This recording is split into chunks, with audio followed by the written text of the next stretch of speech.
AnimeSecrets.org, the answer to all your burning questions. Tokusatsu, taking the form of many shows including Super Sentai, Kamen Rider, and Metal Heroes. And today, a group of fans come together to review it for you as Toku Secrets.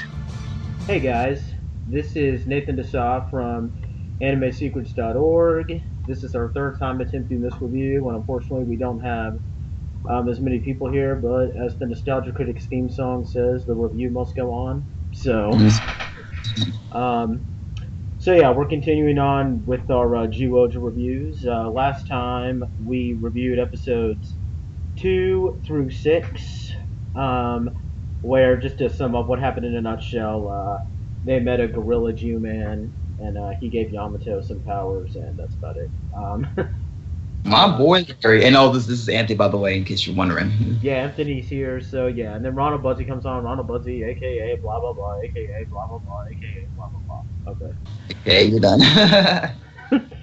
But okay, so there has been some there's actually been quite a lot of news that's happened, that's been announced in the world of Tokusatsu recently since our last review.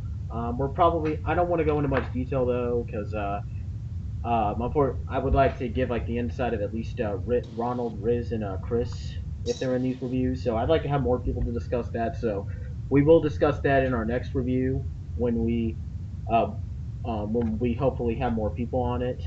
But one thing that I will tell you about is that back last month I attended Power Morphicon, and while I was there, I interviewed three guys actually. I was able to interview Sean C.W. Johnson, who played Power Rangers' residential Chuck Norris, Carter Grayson, and I also interviewed Red Fisher, who played the American exclusive Ranger, the Titanium Ranger, Ryan Mitchell. And I also got a full review with Eddie Frierson, who voiced Frax from Power Rangers Time Force. So, yeah, Riz will hopefully have those interviews up pretty soon. I know that it's actually been quite a while since I did those videos, but hey, we're all busy these days, am I right? So, yeah, that's stuff to look for. Other than that, we're going to be trying to do as many videos as we can. I apologize for the lack of content. We might have some problems getting out the ghost videos because, unfortunately, I think a lot of us have just kind of lost the motivation to catch up with it, given how it's. I'm literally only one episode away from like finishing like the main story stuff. I don't really watch the fillers unless they're really good. But yeah, that's all to note. Nothing really. Not much else to say. So yeah, let's dive into the main topic of this video now, so that we can just get this whole thing over with. Because quite frankly, this is the third time. Hey, I just want to get this part over with. But Right. Anyway, so speaking of Kamen Rider Ghost, the first episode that we're reviewing here is episode 7, which is called Go Go Go Ghost Appears. And this is pretty much the first part of a two-parter episode, with the second part being being part of the Kamen Rider Ghost being part of Kamen Rider Ghost. It's like the spring festival special that they've been doing, I guess I want to say since Tokyuger, where they have it so that the Super Sentai will cross over with the Kamen Rider series that's currently airing. I don't really like how they only do it in the spring. Personally, I would have liked for them to do it around the time the 6th Ranger comes in, because I don't like how they're doing it like when the Sentai hasn't even been airing for that long. Because, keep in mind, this is only the 7th episode. So, and hey, you may even recall when we did our early thoughts on Ni Ninja, how the crossover movie with Drive came out pretty early. So that's kind of weird. I don't like that timing, but hey, what you gonna do about it? Anyway, so the plot of this episode is that it's mainly a Tuscan Amu episode where Amu is out doing her girly girl things, and thus she's forcing all of her chores on Tusk, and Tusk gets mad, but then when they have to fight this monster that's using a syringe, oh sorry, not Death Galleon, not monster, because that's what they called it. They He uses this syringe to take control of Amu's mind and turn her against Tusk, and Tusk has to find a way to get her back. And while that's happening, the other three Zyuohgers, that being Yamato, Leo, and Sella, they they show up at the beach because they're responding to this other attack, which is being committed by a cyborg villain from the organization Shocker. Which, for those of you who are new to Tokusatsu, that was the name of the organization that the original Kamen Rider series, Kamen Rider Ichigo, as he's called now. He shows up and he fights them, and then of course they get aid from Takaru, who shows up transforming into Kamen Rider Ghost, and they show off some stuff, and then they defeat that monster. Yurusin makes a brief appearance, and then Takaru disappears. And then all the Zyuohgers come together, they save Amu, and that's it. Yeah. It's continued in the this whole two-parter is continued in the episode of Ghost that aired alongside this. Although in that case, it's only just a crossover between Takaru and Yamato. Uh, so, yeah, not really much to say there. Uh, Personally, the episode was okay to me. I do think that you probably should have made it a lot more like, a lot more of a Kamen Rider like an episode that does bring the whole plot of the spring festival of the spring vacation. Sorry, um, special in it because I don't know. It's more like a filler episode that just so happens to have a scene with Takaru wedged into it. I mean, other than that, it's mostly just an episode revolving around Tusk and Amu having problems. So that's yeah, that you probably I haven't seen the Ghost episode, and maybe that one is a lot better. This episode wasn't bad. I mean, but I hear that maybe this one might be so far the worst crossover special because I hear that the Tokyo and Gaim and Ni Ninja and Drive ones were pretty good. So They're pretty good, but this one was, man.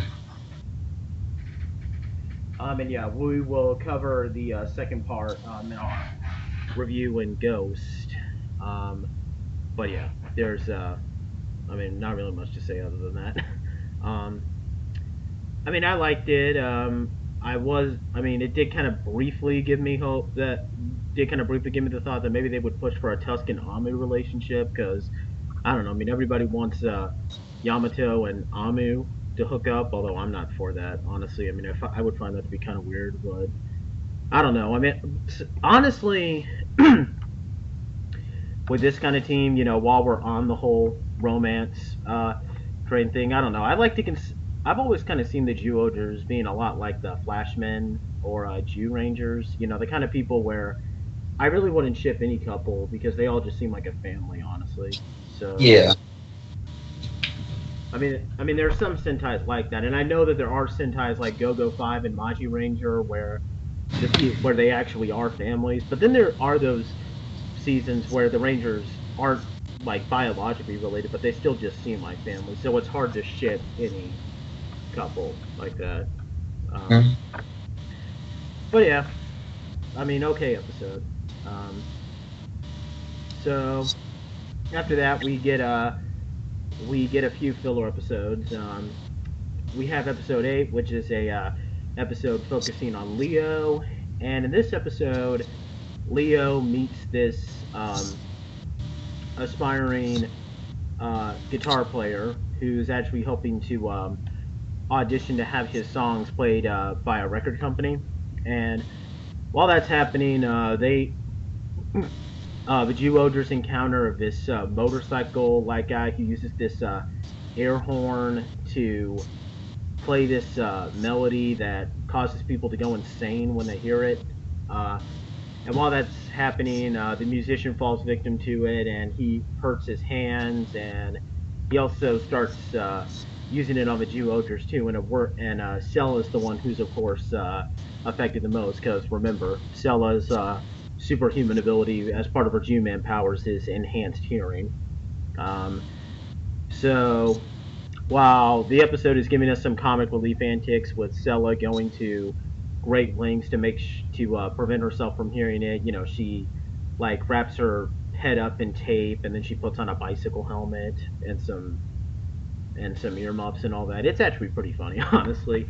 Um, uh, Leo's trying to help. Uh, Leo's trying to help the guy. I can't remember what his name is.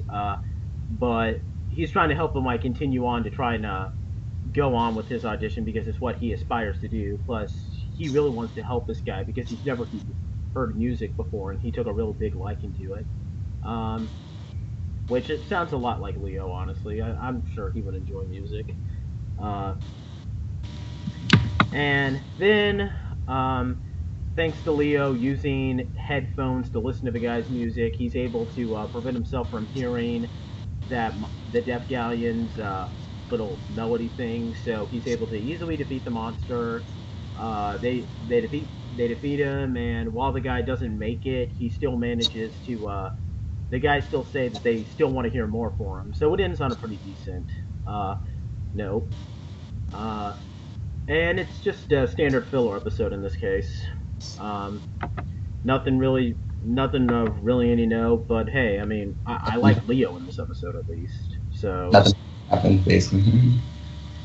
I would say, honestly, for right now, at least at the point of this episode, because I don't want to take the world in because we haven't gotten to this point yet. But as far as like going from ranking the Zyuohgers from best to worst, I would say I would have Yamato as number one.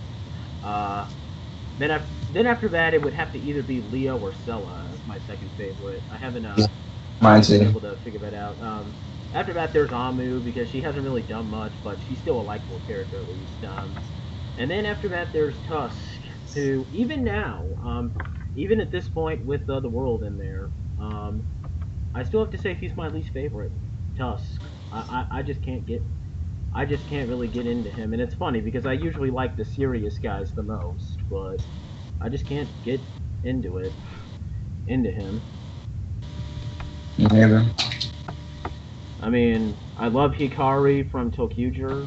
I love Soji from Kyoryuger, and you know that Anthony does because hey, I like him. I mean, hey, Kyoryu Green is his profile pic on Skype, so you know this guy loves Soji, but I just can't get into Tusk that much. But hey, we're getting a little bit off track here. Yeah, the point of this episode was that it was a pretty good Leo episode, standard episode. But hey, I mean, I would rather have filler episodes that are at least decent as opposed to Tokyuger's filler episodes that revolve completely around Togachi and are just completely lame. I mean, hey, at least they're not giving us filler episodes where a male ranger kisses another male ranger. And I am looking at you, Tokyuger. Why did you have to have Akira and Togachi kiss? And no, this isn't me implying any homophobia. That was just a really awkward and kind of stupid moment, though. So I apologize. That wasn't my intention. And if you think about it now, Togachi, even though he has a body of a adult, this is a child basically. So basically, Akira, a demon, is kissing a child. That still sounds. It sounds even weirder now that I phrase it like that now. Wow. Yeah. Okay, cool. Anthony just now gave me another reason why that episode was stupid. Yeah. You're welcome.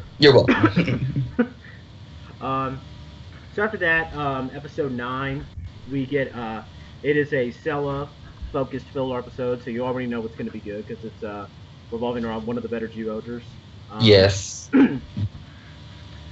Pretty much with this episode, as we start off, we know like us like the audience, but not the Zyuohgers in the actual show. notice that things start to repeat themselves because the Zyuohgers they arrive and they fight a Death Galleon guy who's like this plant themed monster, and Sella, Leo, and Yamato defeat him and Juo King with Juo King, and then they arrive home and Sella goes to write something, and then they get alerted to the Death Galleon. They go and fight him, and then they defeat him and Juo King. Then they come home, and then Sella goes to write something, and then they get you get what I'm saying. Yeah. In fact, literally the first scene where they walk in and Yamato's all like, "Hey, Uncle, I'm home." Uh, they uh, uh, they play the opening sequence. Then we see the exact same like battle with Juo King, and you're just like, uh, "Did I accidentally hit the rewind button or something?" That's what I thought too when I first watched it. I'm like, what's going on here? Yeah, like I'm pretty sure some kids were like, "Did the broadcast like TV Akashi, like Ashi or whatever the channel is that airs Super Sentai, like, did they just like screw up with the broadcasting or something?" But That's weird. so they're fighting this monster as it turns out, he's used this like gas or something like that from a plant that he's created to put everyone to sleep, or be trapped in this nightmare where they repeat the same day over and over again. So yeah, they're pretty much ripping off Groundhog Day, but hey, whatever. That's a good movie. Right. And while he's doing that, he's wanting to make this huge plant grow so that he can use it to kill all the humans. As part of the Death Galleon plan. And while that's happening, Sella begins to catch on to the days repeating themselves when her enhanced hearing ability helps her like hear a cry or something, and like maybe during the third time that they're fighting the Death Galleon, that's when Sella and then Yamato catch on that they're repeating themselves, and Yamato eventually wakes up, and then they help everybody recover, and then they come together. And part of the reason why they're able to remember this is that Sella actually remembers that she was writing a letter to her parents to hopefully send back to Jewland, because apparently she's feeling really sad that she can't be in Jewland right now because her parents were apparently they're having their wedding anniversary, and she's sad because she can't be there. So Yamato encourages her to write them a letter. He actually catches Sella crying, which is obviously a rare thing, seen as in the past Sella's been trying to come off as like the tough tomboy-esque girl. Yeah, it's really rare to see her even like get even like a shred of tears coming out of her face. I mean, it's like if you saw Luca from Gokaiger crying. Which has happened before. Don't get me wrong. It's very rare. If you see it once, you probably won't see it again. Yep. And so, yeah, they catch on. They go to fight the Death Galleon. They get saved by this mole Juo Cube, which was apparently like he had been resting in the ground, and the roots of the plant like hit it and woke it up. So it comes up and he's like, "Hey, how dare you, like, prevent me from sleeping?" And then he shows up and he frees the Zyuohgers, and then they defeat the Death Galleon by combining Juo Wild with the mole thing, which gives it a drill weapon because at some point some guy decided that every series in Super Sentai that gives you different arm attachments, one of the arm attachments always has to be a drill. Yeah. But I do like these arm attachments though. Like they're not actually like arm attachments themselves. It's like they're more or less like weapons that the Zyuohgers can use. They're not like you switch an arm and take it off and then you can just use that. It's more or less like an array of weapons basically. But still, we always have to have the drill one, which is fine. I mean, it's something. I mean, it's a tradition. I get it. I don't mind. Yeah. Plus, I will say this. I mean, even though this thing does come out of nowhere, even in the context of a universe, this makes sense. I mean, hey, if I was a mole sleeping down in the ground and a plant came out of nowhere and woke me up, I'd be pretty pissed off too. So, yeah. Makes sense. Um, so they defeat the Death Galleon, and then the episode ends with a kind of on a weird note where Yamato brings up Stella's parents to the other Zyuohgers, and then they all of a sudden ask Yamato about his parents, and Yamato and Uncle Mario like dodge the question. So yeah, that's a bit of foreshadowing for later episodes, which I hope goes somewhere. Although I really have to wonder, like, you've been staying with Yamato for probably at least a month now, and you're only just now asking him about his parents. That's kind of weird, guys.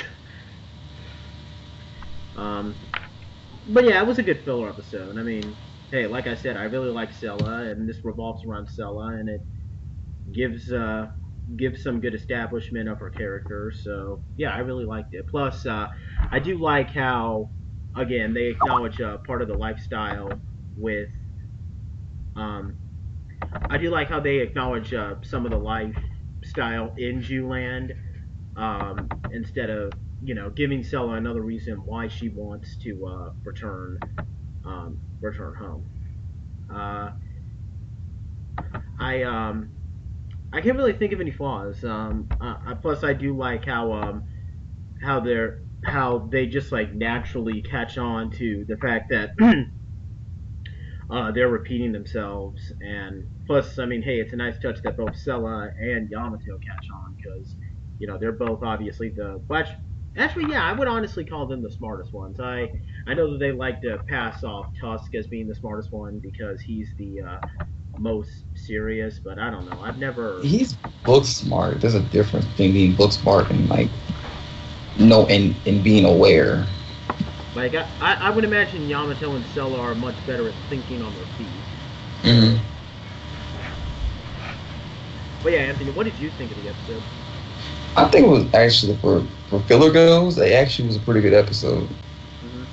Like I do like the more him like Yamato and Silla are getting along with each other and forming somewhat of a bond.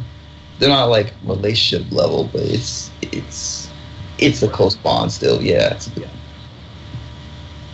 So after that, we get our two-parter episode, um, episodes 10 and 11. Um, although they're both, it's technically a two-part, but the two episodes are given different titles because unlike Power Rangers, they like to do that in Super Sentai where they give the two episodes different titles, which is yeah, that's just something I want to know. Yeah. Anyway, so this episode begins where um, Jinnis, who is he's the leader of the Death Galleon, by the way. Um, he's pretty much sick and tired of Azald and Kubal. They're the two team leaders of the Death Galleon. They're their two generals. He's sick of them failing all the time, so he decides to take matters into his own hands. So what he does is that he uses this switch, this like electronic switch thing, where he traps the Zyuohgers as well as a small portion of the city in this force field where it can only be shut down in a small period of time, only if they find the switch. And if you touch the force field, then you die. Um, and while the Zyuohgers are looking for the switch and they have no luck, this causes all the Jew men except Damu to kind of see it as like, they can't find the switch in the same way they can't find the sixth champion symbol to get back home. They go off on Yamato, kind of like, hey, I mean, it's okay for you to be optimistic because, you're at home and we're not. Um, but then when they see all the humans in peril and they realize that even if they're not at home, they're still in the same situation that the humans are in, they suddenly do get a bit more optimistic. They need to get it together basically. Yeah. They got the stuff together. And then everyone except Amu manages to play a part in finding the switch. Yamato's eagle eye vision allows him to locate it, and then he calls out to Sella, who's able to hear with her super hearing ability, and he tells her where it is, and then Leo jumps up and he climbs up and grabs the switch and then throws it to Tusk, who then crushes it. I guess you couldn't have Amma do anything unless she just was gonna eat it. Um, And then it'd be gross to her. She, but so yeah, they switch the force field off, and everyone gets to safety. But then it turns out that it was all just a trap. Um, when they hit the switch, they also turned the switch thing that created the thing in the first place into this robotic monster called Gift, which I think is like an acronym for something. I'm not sure, but uh, so yeah, Gift comes up and he starts overpowering the Zyuohgers. He overpowers them in both Zyuoh Wild and Zyuoh King, and everyone gets defeated and they're blown away. Um, and when Yamato gets separated from the others, he gets saved by this guy who we're supposed to be fooled into wondering who he is, even though it is clearly just the Birdman in his flashbacks in a human form, and that's how the first part ends. Um, Pretty much the Birdman. We know his name now, yeah, we do. but at the point in this episode we didn't, so I'm not going to give anything away yet. Uh, oh, and a thing to note here: the guy who's playing the Birdman guy in his human form. I don't know what his actor's name is, but he previously played another Tokusatsu hero. He was the he was the secondary writer in the Kamen Rider series, Kamen Rider 5s, and I'm pretty sure you pronounce his character, the name of his writer, name Kamen Rider Kaiza, I think. Uh, and so yeah, that's interesting note of trivia. Um, yeah, we got this one mentor-esque character, and because hey, I mean, I guess in Kamen Rider Ghost, when Kakaru's father is played by the guy who previously played Yellow Lion in Live Man, I guess you can have a mentor-esque character play who was previously a Kamen Rider be played by a guy in Super Sentai. Makes sense. Um, so yeah, this moves into episode 11. Um, the Zyuohgers arrive back home, and they realize that Yamato has been injured because he passed out shortly uh, after he saw the Birdman. Um, and Yamato recognizes him as the Birdman and gets the hint that he might have the champion symbol. So he encourages the Zyuohgers to go and challenge him so that they can get the champion symbol back, although he offers to stay behind. And while they're doing that, and Gift attacks again because in order for the for some plot convenience, Gift ran out of energy and shut down. And then where Gift attacks, he goes and attacks by himself because that's Yamato and he is a badass and he is doing what he does best. Mm-hmm. This actually really got me to like Yamato. I mean, even when the monster grows, well, he doesn't call out his Cube Eagle, but he actually goes into his Beast Unleashed form where he like calls out his wings and then he starts like attacking him from the air. And hey, even when Gift knocks him out of the air and he's forced to de-henshin, he just henshins again and keeps at it. So, go Yamato. But meanwhile, with the Jew-Man, they confront the Birdman, and while they start asking him for the champion symbol and why he won't give it back, he actually he doesn't reveal anything, but the dialogue that he gives us does give us some hints that he might be a little bitter towards Jewland or something, because he basically says that he wants to cut off all ties to such a horrible land. So yeah, he probably has a strong hatred towards Jewland. Why? Well, right now we don't know, but that's something to know. So they hopefully they'll explain that, but I'm sure they will though. Yeah. Maybe some guy, maybe he just had some big enemies in Jewland, or maybe he was banished. Who knows? We'll find out later, hopefully. So after that, they get into a fight with him, and they get overpowered when they're in their Jew-Man forms. But then when they transform into the Zyuohgers, they start to, beat him down. And they knock the champion symbol out of his hands, but just as they're about to retrieve it, they see Yamato, and he's getting his and he's getting his butt handed to him by Gift, like he's just getting thrown around, and they realize that Yamato wanted them to go home for their sake, and he's willing to stay behind and protect the human world by himself if it means they go home. Um, and they kind of realize, and they're touched by Yamato's determination to keep them safe, but they also realize that they're not just in the human world because they feel like they're forced to stay there. They do genuinely care about the world, so they choose to stay and help Yamato. They all come together to fight Gift, and they combine all of their mecha together. So I'm guessing it's about, I'd say, yeah, 8 mecha together, Yep. which includes their main 5 ones like eagle, shark, lion, elephant, and tiger, plus Yamato's gorilla, and the 2 auxiliary ones that they have, the Kirin and Mole, and they all combine to form Wild Duo King, which par for the course of the Zyuohger's mecha looks pretty cool in the show, actually. It does. I really like it. Plus, hey, I mean, it's really cool to see the all of them together in one cockpit. Because I don't know, much like Linkara said in his Power Rangers SPD review, I've never really liked it when the Rangers get separated in the cockpit. I always like to see them all together in the Megasuit Yeah, in the me too. cockpit.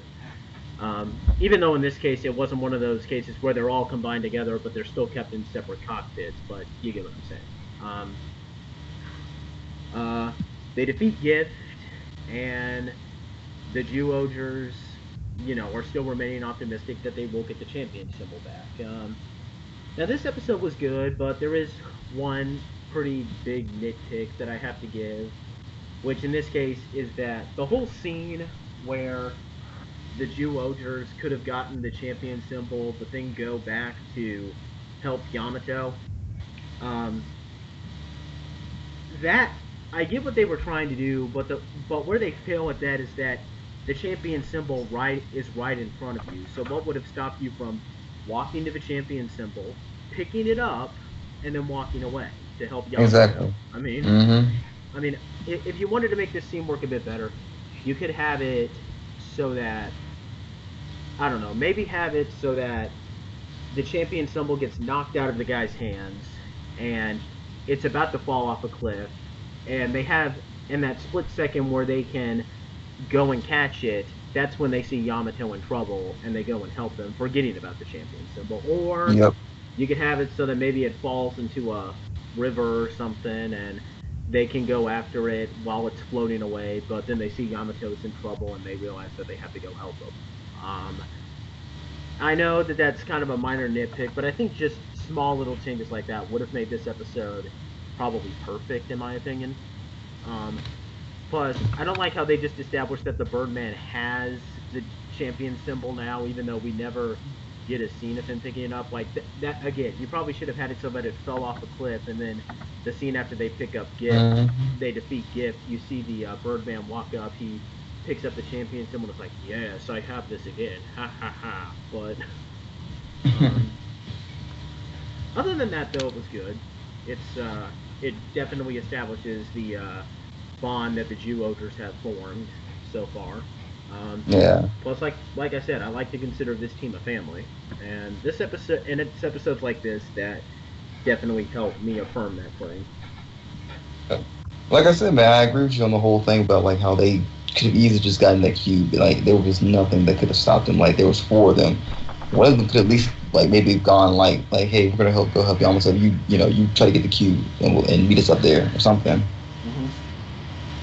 I could see only one of them fighting against him, and they decided to go after the cube or just to save a friend. But like it was 4 people, inches away. Honestly, no excuse. But it's still good. Literally, my table is like 2 feet in front of me. Like if that was a link between me and the cube, I would have been able to get that cube no problem. Right. But I mean, it's still a good episode, and Wild Juo King is awesome for the record. Um, not much to say other than that. Um, and pretty much from this point forward, it's filler episodes. So we'll just skim through these unless it's an interesting episode, which these next two ones are admittedly not. Um, we have episode 12 next, and it's called The Short-Nosed Elephant. It is a Tusk-centric episode where Tusk gets involved in this like little scuffle with a bookshop, with a bookstore owner. This guy who drives away customers because he's being supposedly being a jerk, and then he forces Tusk to help him uh, help him work because his arm gets broken and Tusk has to work to cover his medical bill. Um, and while that's happening, Tusk realizes that this guy's bitter toward people because he feels that people don't have enough respect for books anymore. Which, to be fair, is probably kind of a fair assumption, seeing as you don't really see people read that much these days. And so he hopes to help get people more into books. So he takes this kid story book called The Short-Nosed Elephant, and he goes into the park and he tries to read it to some kids, and they don't like it at first. But then the other Zyuohgers show up and they start acting the story out, like they're dressing up like animals, going full on story, which was kind of a weird scene. And then while they're doing that, they have to fight this Death Galleon who is using this plan where he apparently wants to take away the languages of people, like destroy the letters and languages of people so that they can't talk, which then will result in cultures collapsing, which will then result in the world collapsing. And yeah, this brain's pretty stupid. And yeah, that's a stupid plan, but hey, I saw a Ghost Ager episode where a villain's plan was to make the world incredibly hot, which would then cause people to turn on their air conditioners, which would then cause a massive amount of pollution. So, hey, that's still not the dumbest plan ever. That air conditioner monster-wise, is pretty dumb, but, you know... But, this is a filler episode, and, you got to expect this kind of silliness from Super Sentai at some point. Yeah, true. So yeah, Tusk defeats the monster, and then they all come together and they defeat it, and the bookshop owner who discovers Tusk's identity, he grows to appreciate him, and appreciates him making his bookstore a bit more popular and people wanting to hear stories, and it ends on a good note. Plus, this is one thing that I always like. I noticed this in a few episodes. One thing that I've never really liked about some Super Sentai episodes is how the ending always has to be the ending always has to end on like some comedic note. Like for example, the Mega Ranger episode where they defeat Neji Blue and Mega Silver dresses up like Neji Silver. You have the mentor beating Mega Silver over the head like, "How dare you dress up like Neji Silver?" And yeah, that happens. Wow. And or like a really dumb ending like we're gonna get in next episode. But a lot of Zyuohger's episodes really just end on a more natural note. Like you just have the Zyuohgers be like, "Okay, guys, we saved the day. Let's go home," and then they're just like, "Okay," and it just ends on a bit more of a natural note. Like you don't have to force in any of this comedic junk. Just end on a more natural note. And yeah, they do that sometimes when it comes to like Mario. Like he's mostly their comic relief, sadly. So, yeah, I really appreciate that. I know that may be something weird to make a big deal out of, but I honestly do like it because I don't know. I've always just felt that sometimes Sentai's been going out of its way to force comedic endings into. But we already have that in Power Rangers. We don't need this. We don't need to hear. Like really don't. I mean, maybe there's a few. There's a few times where it can be funny. Like Dawn forcing Marvelous to help him cook food, and Marvelous accidentally touches the body. He's like, "Oh my God, that's hot!" But yeah, I do like how Zyuohger sits ending up more naturalness. Like none of they don't like if you can't think of a comedic ending, don't try to force something into it.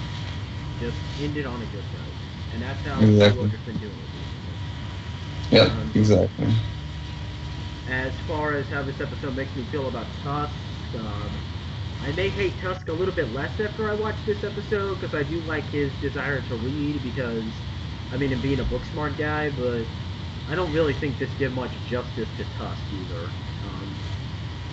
It's just a standard filler episode. I don't hate Tusk. I mean, compared to the Tokugers and all that, he's not exactly a bad character, but I'm still not a huge fan of him. Um, so after that, we have yet another Leo-focused filler episode. Um, in this episode, oh, now one thing I should have said, one thing so that we can set at the beginning of this. In the earlier episodes, they had drawn pictures of the champion symbol, and they were handing out flyers asking people if they'd seen it.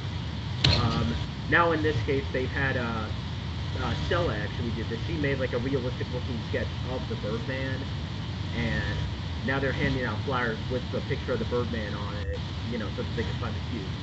And as this episode begins, this girl named Yuri, she shows up claiming to have seen the Birdman at the top of this mountain, which at the top of the mountain is this weird-shaped rock that looks like an axe. Yeah. And note that because that's going to be a bit of a plot point. It will be important later. And she wants to help the Zyuohgers find the Birdman, so she starts leading him there. And Leo, being the ladies' man that he is, he obviously falls in love with Yuri. And, of course Leo has to be a ladies' man, because what lady can't resist that hair of his? Right? It looks like, I swear he looks like a Rastafarian with that hair. But unfortunately, there's only one problem. Yuri appears to have the hots for Yamato and not Leo. Yeah. And of course, this makes Leo kind of angry. He's going out of his way to try and help Yuri, and she just seems to be obsessed with Yamato. And while they're searching for the Birdman, they get involved with this Death Galleon plan, where apparently with the newest Death Galleon, has apparently gone up to the top of the mountain, and he's using this machine to absorb energy from the mountain, which will apparently kill all plants and all that. Which, to be fair, is kind of a decent plan. Kill all plant life. And Leo eventually decides that he'll protect Yuri, but he accepts her feelings for Yamato, and he manages to defeat the Death Galleon he distracts the Death Galleon while Yamato stops his whole machine. They fight the Death Galleon. That weird-shaped rock that we just mentioned turns out to be another cube, which in this case is a bear that becomes an axe. Which, to be fair, yeah, that may be a little convenient, but hey, a weird-shaped rock turning out to be a Zyuoh cube, I can be that. I can buy that. Yeah. And then the episode ends. Unfortunately, not every Zyuohger episode can end naturally, because this does kind of give us a weird ending. It turns out that Yuri likes Yamato because he reminds her of her parakeet. I was like, what? That's not quite Zyuohger's lawnmower episode, but that was a pretty stupid ending. I mean, it kind of got a little bit of a laugh out of me when I first did this, but at the same time, I'm just like, how does a human remind you of your parakeet? Exactly. I mean, I guess if you think about it like a deeper perspective of it, that she was maybe referring to like maybe Yamato is becoming a Zoo Man. It's probably what it is, but it is. But and it's probably the case here because he doesn't have any features yet besides the whole eye ability thing. Which wouldn't make sense if he actually like started to look more bird-like, but it's just the power. That's all he has. I mean, okay, maybe. I mean, reminding you of a dog. Okay, you can get away with that. Like, oh, he's so adorable and he's so loyal, just like my dog, but not a parakeet. Yeah, like that. That just sounds dumb. If it was a dog, I would be a bit more accepting of that ending. Yeah. Makes it sound weird when she says that. Who thinks about their birds like that? Like, she was acting. She's just at the way she was acting. She was acting like she was like full on like in love with this guy. So was this girl in love with her parakeet? That Maybe gives she's some. like, hey, I mean, if she likes birds, and maybe Birdman can give up, give her some, give her some Hey, loving. maybe that's how she found the Birdman. She has a thing for birds, and she was looking for the Birdman. Mm-hmm. Oh, by the way, they don't find the Birdman in this. He just he left that location. But hey, you guys probably figured that because they're not going to find the Birdman that easily. Not worth it. You didn't think it'd be that easy, did you? You got like another hell of a season to find that guy. So after, and as for this episode, I will say it's probably Leo's weakest filler episode. Again, it's kind of a dumb filler episode, but hey, I'd rather have this than a dumb till future filler episode. Definitely. So after that, we get a sort of kind of ish two-parter, 14 and 15, with the overlying plot of this two-parter being that there's these two Death Galleons who are competing to start a new team to replace the Death Galleon that the Zyuohger fought in the first episode, Jagged, because he was a team leader alongside Kubal and Azal. Sure got beaten pretty easy for a general. Yep. So they're competing to decide who can be the new team leader. And in this episode, this kind of weird-looking golem kind of guy, he's competing first. The only problem is that he's this weak guy that can hardly compete with the Zyuohgers. And note that he turns invisible though, so that he can come up with a plan. But just keep in mind, he's this pathetic guy who can barely compete with them. Yeah. And his intention is to steal money and priceless things so that he can cause the world's economy to collapse in order to destroy the world. Again, silly episodes, but hey, that's just what you get in Super Sentai at this point, so I can get over that. Take it or leave it. So while this is happening, Amu meets these two siblings named Marin and Kazuhiro, and they both get along really well. They really are siblings, in the way that they behave around each other. The only problem is that Marin has this disease in which she's forced to stay in the hospital, and she can only travel around in a wheelchair. And the only way to cure her is to go overseas so that she can receive this operation. And Kazuhiro has gotten a job as a security guard so that he can earn enough money to send her overseas. And Amu really takes a liking to these guys because she's just fascinated to see siblings getting along together so well. So at one point, this Death Galleon, he bribes Kazuhiro into getting rid of the Zyuohger so that he can steal this priceless jewel from the museum that he's a security guard at. And he offers him the money that he needs to get Marin the operation she needs. Now, of course, Kazuhiro agrees at first, and he traps the Zyuohgers. But then he quickly backs down when Amu kind of just tells him, like, will you really be able to live for yourself knowing that you used money like this to get Marin her operation? And he backs down in shame, and he frees the Zyuohgers, and they defeat this golem Death Galleon rather easily. And then Kazuhiro cheerfully leaves Amu, saying that he's going to give the money away, and he's going to continue, and it ends on kind of a bittersweet note. For the most part, this episode was pretty forgettable. It was an Amu episode, and I liked Amu in it, with how she had such a how she was so fascinated with siblings getting together. I mean, it kind of made me wonder, did she have some siblings that she didn't get along with in Jewland? In fact, honestly, I mean, we haven't really seen anything with hers or Leo's family life in Jewland. Like in the episode with Sella, of course, we established that she has a mother, a father, and and she has at least one sibling.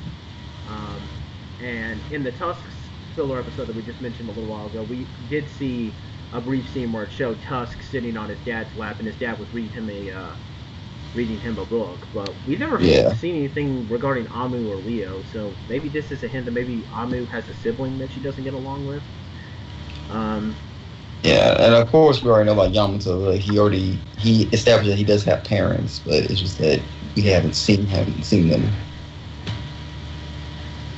Pretty forgettable episode, but hey, I mean, it's an Amu episode, and Amu was pretty good at it. Anything Yeah. you got to say, Anthony?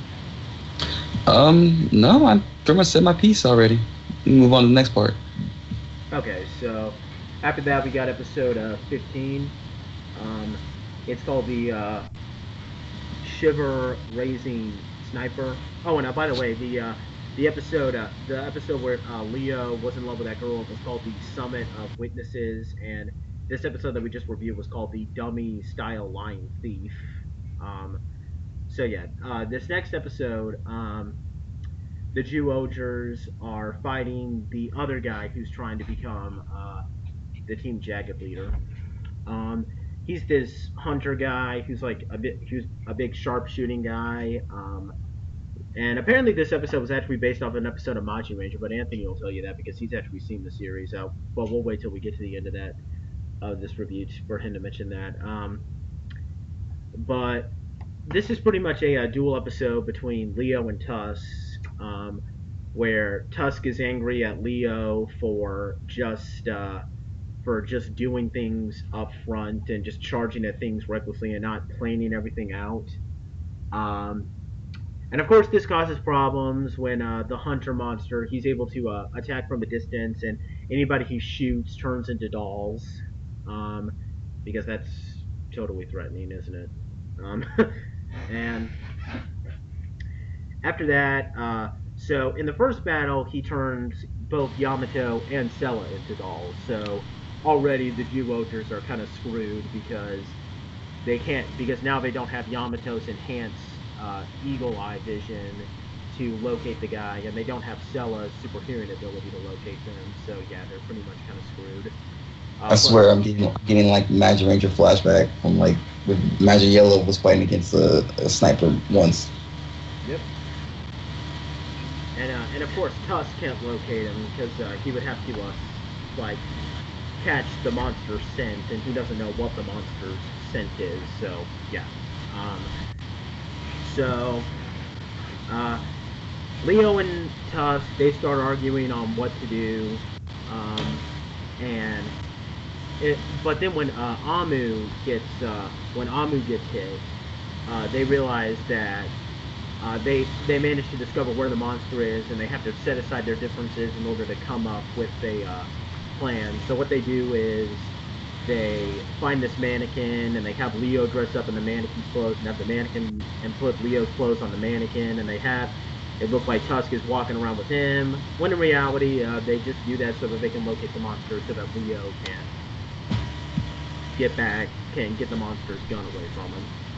Yeah. Pretty predictable plan, but hey, they got the job done, so you can't really blame them for that.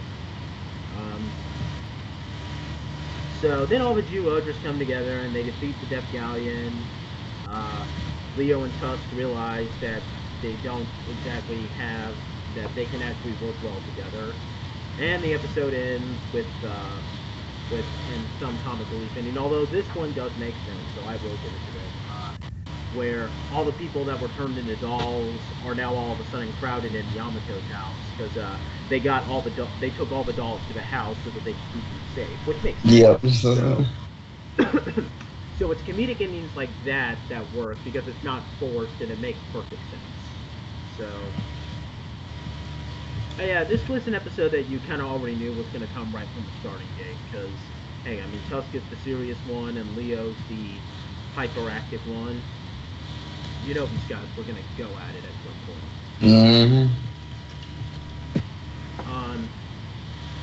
But yeah, Apparently this was based on a Majin Ranger episode because there was like this and we did see this in Mystic Force too, where there was an episode where one of the guys they were called the Ten Terrors in Majin Ranger. I'm not sure what they were called. No, not Majin Ranger, Mystic Force. Yeah. I don't know what they were called in Majin Ranger. I think they were called the Titans, I believe. Okay. Yeah, he was this Cyclops monster that was like shooting the Majin Rangers and like, you know, hitting them out of commission, and you know, I hear it was a really good episode in a Majin Ranger, seeing as he was defeated by Majin Yellow in a one-on-one battle. And one of the most badass music songs ever for a main Ranger ever made. You need to go look up Yellow Thunder from Majin Ranger. It's amazing. Yeah, Yellow Thunder, isn't that the name of Majin Yellow's power? And, yeah. Like green, brown, pink, storm, blue, black, yellow thunder. Yep. But it was a pretty bad episode in Mystic Force, seeing as it was just another Nick episode and just an excuse to debut his battleizer. It was Nick's win. He should have fought that thing. If Nick was a more likable character, I would have accepted that, but he's not, so I don't accept it. Yep. It was Chip. Well, I'm asking. I said Chip. Sorry, I said Nick. Said Chip. Dang. You should have given it to Chip because Chip was one of the very few likable things about Mystic Force. Mm-hmm. Even if Chip was the comic relief guy, and from what I know, Tsubasa or whatever Majin Yellow's name is, I'm pretty sure he's one of the more serious characters. Yeah, he's the exact opposite of what Chip was. Yeah, 'cause I hear that of the main five, the only one who's not as serious is Kai, because you know he's the youngest one, so of course he's going to be a little ditzy. Yeah, and also the Mystic gloves that you see in Mystic Force, actually Tsubasa was the one that used them the most because he's actually was in boxing. Yeah, I hear that he was also a big alchemist too. So. Mm-hmm. But yeah, we'll talk about Majin Ranger some other time. Hopefully I'll be able to watch that series all the way through pretty soon, because I am looking forward to seeing that. Yeah, I've seen the whole series all the way through. So after that, we have episode 16. Episode 16 is going to be the last episode that we're going to cover this time. This episode is called Finding Jew-Man, and in this episode, rather than go with their general plan, one of the other Death Galleon general, her name is Naria, and she's basically the scientist. You know, she's the one that loyally follows Genis and makes the monsters grow. She's pretty much to Zyuohger what Insarm was to Gokaiger. It was just very ironic that you'd say that when we get to that point. Yeah. So, Naria and this Death Galleon that's loyal to her, he's actually in love with her. And wait a minute, wow. She really is Insarm because she has a monster of the day that's in love with her, just like Insarm did. Mm-hmm. Although thankfully this monster isn't getting thrown into garbage and marrying the mother of a takoyaki stand. Yeah, because that happened. Yeah, where's Alan at?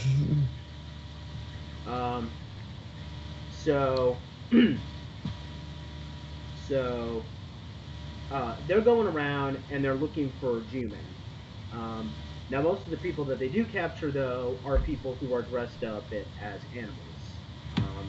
And, of course, you could probably guess what happens from here. Uncle Mario dresses up like an animal, so he gets captured. That poor man. His fascination with animals is what got him caught. So this, of course, causes Yamato to kind of lose his cool, which is kind of a big deal, seeing as Yamato, for the most part, is actually pretty calm, cool, and collected in most episodes. Which is a real upside, seeing as they don't go all out and make him like this hyperactive, childish guy like Riker Takaharu. Like, hey, at least Yamato's not going around and be like, oh my god, this is so hot, or something like that. Yeah, but, yeah, it was annoying. Thank you, Yamato, for not being Takaharu. But anyway, so he loses his cool and he becomes all desperate to find Uncle Mario. We actually find out in a flashback that shows Yamato as a kid that apparently he would frequently run away from home and go to Uncle Mario's house. And hey, that's a subtle hint. They previously hinted in an episode we just covered a couple of seconds ago that Yamato had some parents issues, and now here we are with the flashback showing him running away from home. So they're doing some stuff with this subtly. I like that. So of course Yamato becomes all desperate to save Uncle Mario. So eventually they go with the plan to have him dress up in one of Uncle Mario's suits, and he dresses up like either a chicken or a bird or something like that. And he gets captured, and through that he's able to infiltrate where the enemy is, and he transforms into Zyuohger Eagle, and he saves everyone, even briefly saying hi to Uncle Mario, who, keep in mind, does not know that they are Zyuohgers, for the record. Which they should have in the episode they did tell him, like, hey, we're Zyuohgers, like. Yeah. But they still want to keep the secret for some reason. And they defeat the Death Galleon. Uncle Mario makes some brief comments on Zyuohger Eagle, like saying how awesome he is for saving these people, which of course makes Yamato pretty happy because, you know, he's always happy to please Uncle Mario. And this episode ends on a note, which we will continue on in the next video, where we find out that the Death Galleons did in fact capture 3 Jew-Man, and they are transferring their powers into this human who is locked up, and that's how the episode ends. So, yeah. Dum dum dum. So yeah, this was a really good filler episode. I liked it. I do like how they established how great of a relationship Yamato and Uncle Mario have. You know, to the point where Yamato cares about him so much that he'll lose his usually calm, cool, and collected mood.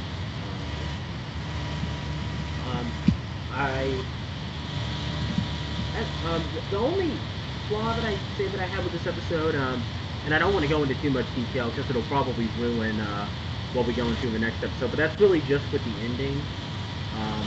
You know, the fact that they captured these 3 Jew-Men. Why couldn't you have established these 3 Jew-Men as characters before? I mean, exactly. Like, imagine if they got Larry, and he was one of the guys that they found and killed. That would be much more powerful because we actually got to know these people. Oh, and in case you're wondering, I guess it's okay for me to say this, but the 3 Jew-Men that they captured were based off of a crocodile, rhino, and wolf. Yeah. But yeah, that's the only real flaw in the episode, and hell, that plot point is only established in the last 5 seconds, so I can forgive that. Right. But I do like, I really did like this episode. Like I said, it gave us a few more subtle hints on what Yamato's relationship with his family may have been all about. Maybe his parents were abusive or something. I mean, I'm not sure. I don't know if they revealed anything else in like in the future episodes, but yeah. But yeah, I really like this filler episode. It established, it did a good job of setting up Yamato's not setting up, but going more into detail with Yamato's relationship with Uncle Mario. Again, it's simple, but hey, sometimes simple can be really good. It's true. You got anything else to say, Anthony? Oh, basically your points are basically my points. Like the whole thing about like them not telling Mario that they are Zyuohgers is kind of ridiculous. Now that he's been in danger before. Normally, before he was, you know, outside of the city, he's not really in danger. So, and we're about that. But you would think that after everything, he would like they would at least tell him honest truth, because like it's like he's the only one that like is oblivious to everything. But say for instance somebody else that saw that knew the Zyuohgers and were aware that who they could be. Mm-hmm. But you know, but him he just doesn't get it. Like I don't get why that's just, while the virus decided, hey, look, we're just gonna make him be oblivious to everything, including his only nephew is being a Zyuohger or a Sentai warrior. Yeah. So yeah, just to wrap this whole thing up with the impressions that we can have with Zyuohger after watching these couple of episodes. Aside from a couple of missteps, I can still say that Zyuohger is holding pretty firm, honestly. Yeah. That's a good series. In fact, I would say this right now. Now, to be fair, this isn't saying much at the time that this video is going up, given how it doesn't really have the best competition. But I would say that right now, like even with the episodes that have aired beyond these, that Zyuohger is probably the best tokusatsu show that's currently airing, honestly. Because I mean, yeah, that's not saying much. Because Kamen Rider Ghost, I hear, started going downhill after his Grateful Form debuted, and then there's Power Rangers Dino Supercharge, which again, compared to the first 4 years of the Neo Saban era, it seems like a godsend, but that's not saying much. Not saying much either. So. Because I mean, I haven't been able to keep up with Dino Supercharged because after watching the first couple of episodes, I just kind of lost my motivation since it's just filler after filler after filler. And I don't hate Dino Supercharged. I do think that Dino Charge is a good season, but Dino Supercharged is definitely not super. But hey, maybe Power Rangers Ninja Steel will redeem that. Although, given how it's adapting Shuriken Sentai Ni Ninja, I don't have much faith in it. And I'm not sure. I'm not even sure if Yoshi's brother will be able to make it good. And I do have hope that it'll be good, but I mean, I'm not sure. I'll have to watch it to see it. But hey, this isn't about Power Rangers, though. This is talking about... we'll get to that later. Yeah. In case honestly, if you just want to see our overall thoughts with the Dino Supercharged, you should probably wait until the season ends when we inevitably just decide to just not review the remainder of the episodes on our Doubutsu Sentai Zyuohger channel and then just do a full season review because hey, that's probably the best course of action at this point. But yeah, as I was saying, Zyuohger is still holding pretty good. It's made a few missteps, like I said, the whole not being it, like not just walking a couple of steps to pick up the champion symbol, the dumb ending of that Leo episode, but it's still good. I'm still really liking it. I mean, I'd probably say that for the first time since probably either Go Busters or Pure User, I'm enjoying the Sentai as I watch it, and I don't feel like it's a chore like it was when, because it honestly felt like a chore when I was watching both Tokuger and Ni Ninja. Well, and then I mean, at least though with Tokuger I finished it, but hey, with Ni Ninja I'm like, you know what? Do I really need to do these chores? Nah, I'm gonna stop. But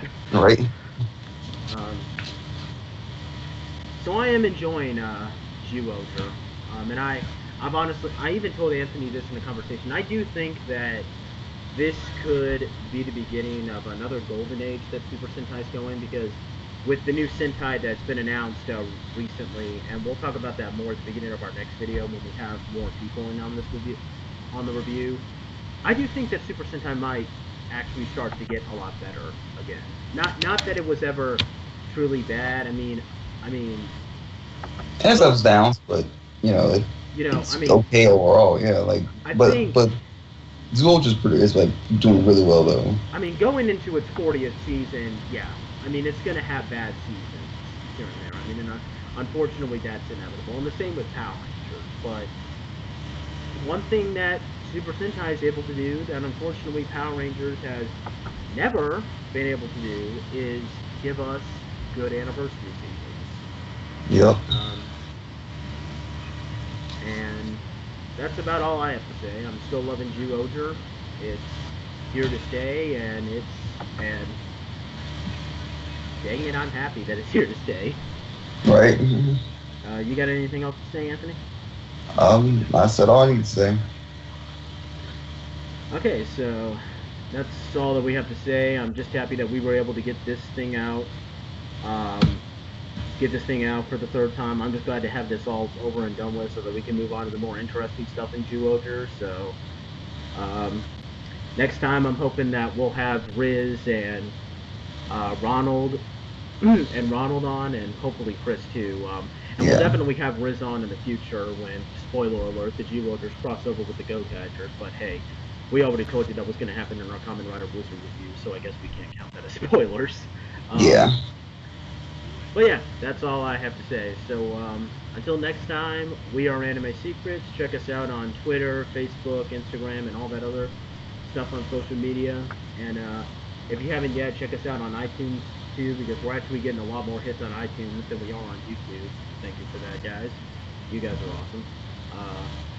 So yeah, we are Anime Secrets. And doing our Toku Secrets review, and we are signing off. So until next time, later, guys. Later. Hey, you!